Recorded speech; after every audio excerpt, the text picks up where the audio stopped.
I am Giulia Mezzalama and I'm assistant professor at the Politecnico of Turin at the Inter-University Department of Regional Studies and Urban Planning. In 2014, I co-founded an association entitled Mind Made in Design that promotes collaborative and participatory practices and projects for people with mental health disease. Since last year, I'm also deputy director of the Executive Master Culture and Health, dedicated to professionals and practitioners from diverse sectors, promoted by Cultural Welfare Center Association. Today, I would like to present the results of the collaborative project Healing Heritage. That was a workshop that took place in Turin last year in May, and aiming at exploring the connections between the cultural heritage and mental health in a specific area, the area of the Valentino's Castle in Turin, that is a UNESCO site, but it also the main seat of the departments related to architecture of the Politecnico of Turin. This project involved students university students under 30 with academic backgrounds in cultural heritage, in architecture, in design, psychology, with direct or not direct experiences and interest related with mental health issues. It also involved patients, young patients, followed by the mental health services in Turin. And the aim, as I mentioned, was to explore the intersection between culture, creativity, collaborative practices, and mental health. One of the premises of the workshop was to consider that culture and creativity are resources for mental health, and particularly for the mental health of young people.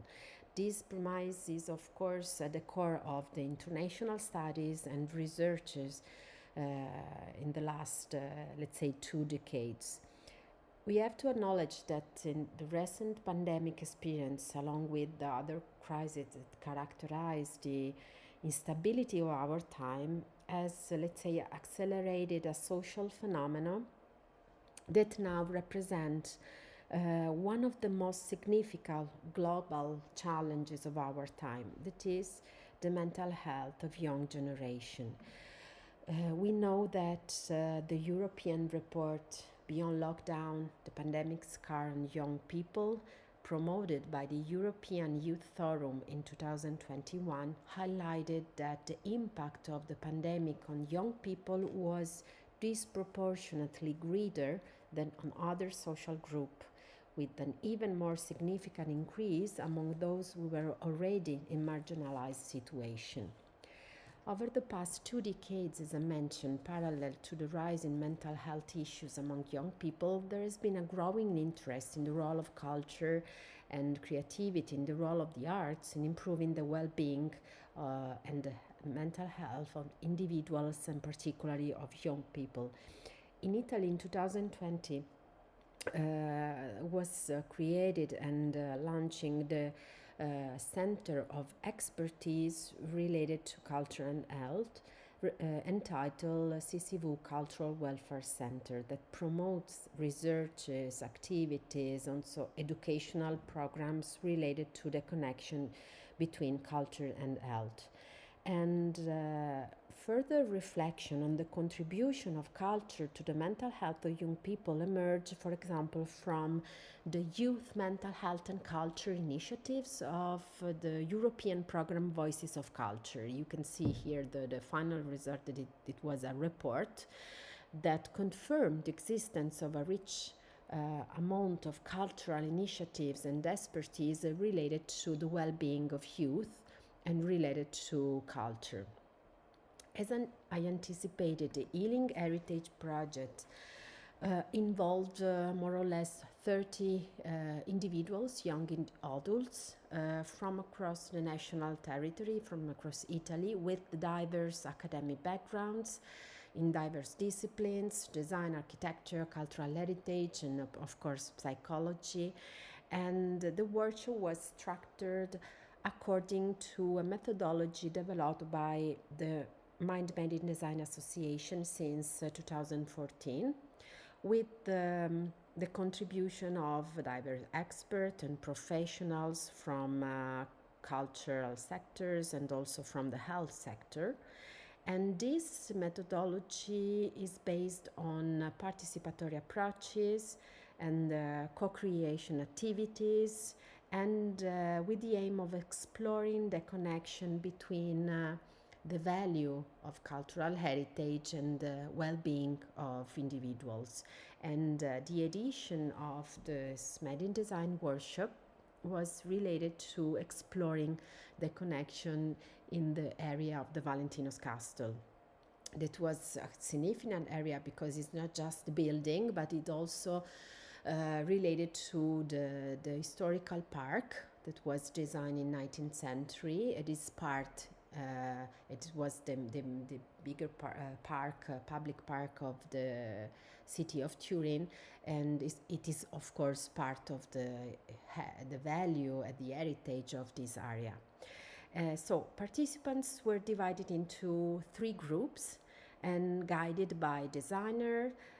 experiences co-design activities, which involve, for example, a series of actions to promote a new awareness, a new reflection on this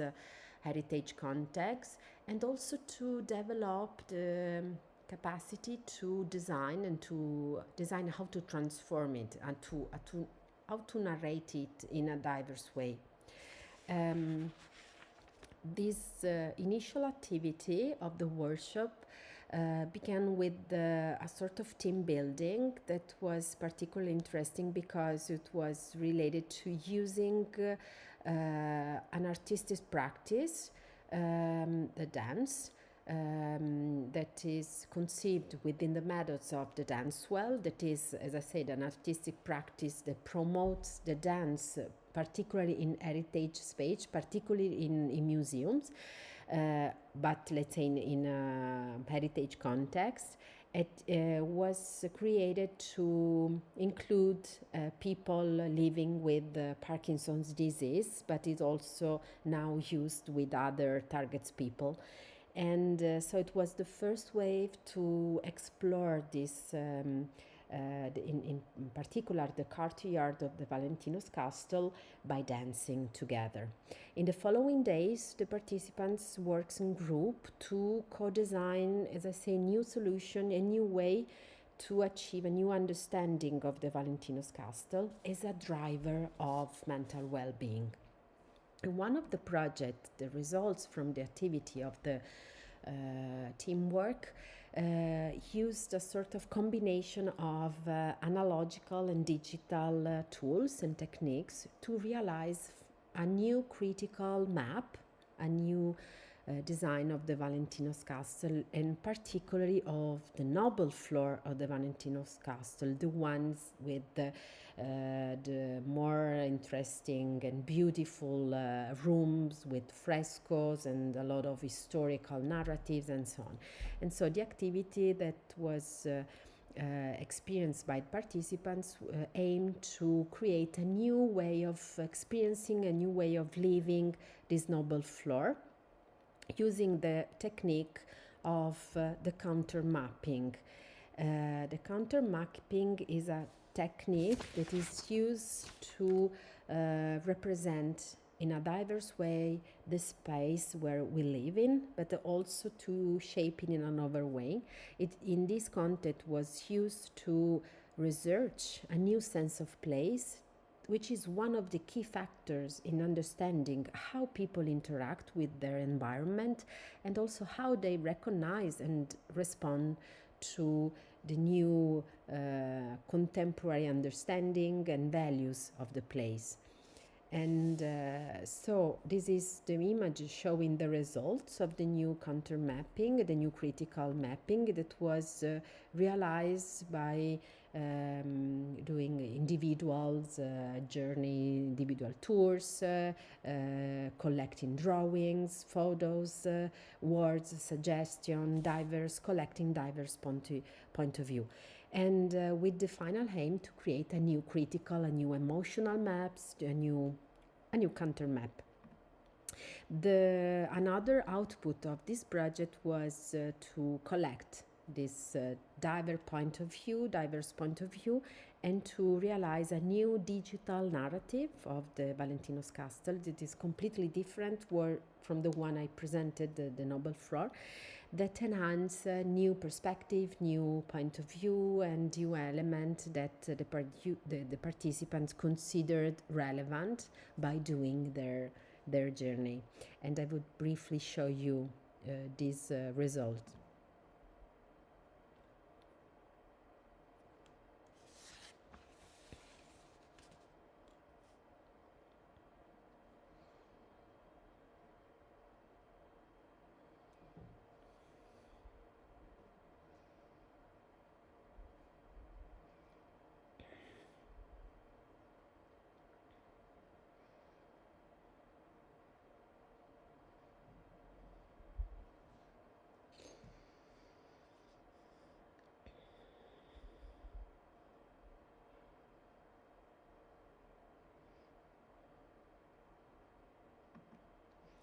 And yes, as I mentioned, these new visual narratives includes not only the beautiful frescoes in the rooms of the historical part of the castle, but also the connection with the adjacent park, the connection with nature that is part of this new understanding of the building as a driver of well-being, thanks also to the connection with the environment, with the natural environment represented by the park. And they finally realized this new way of telling the Valentinos Castle. Just to briefly mention that, of course, the project also include a sort of well-being assessment that was realized and designed with the help of the Professor Cristina Mosso from the Department of Psychology of the Politecnico of Turin. And she designed this customized tool, of course, using standardized scales to assess the well-being generated by the activity in diverse levels, the individual's one, the group sense of cohesion, for example, but also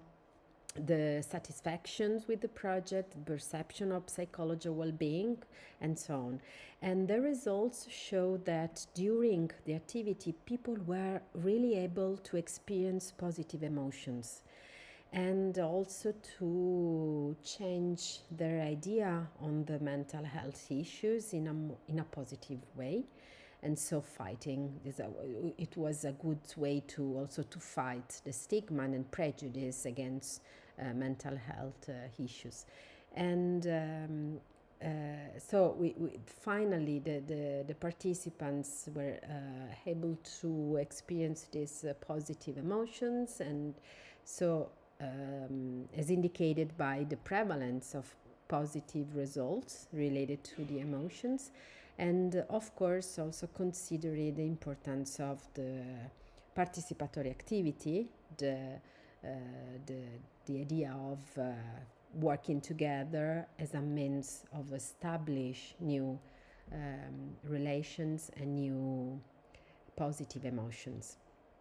So this was briefly the result of the first edition of the Healing Heritage Project, and I'm happy to say that we are going to launch the second edition that will take place again in Turin in another heritage site, completely different, in May. And so stay tuned, and thank you very much for your attention.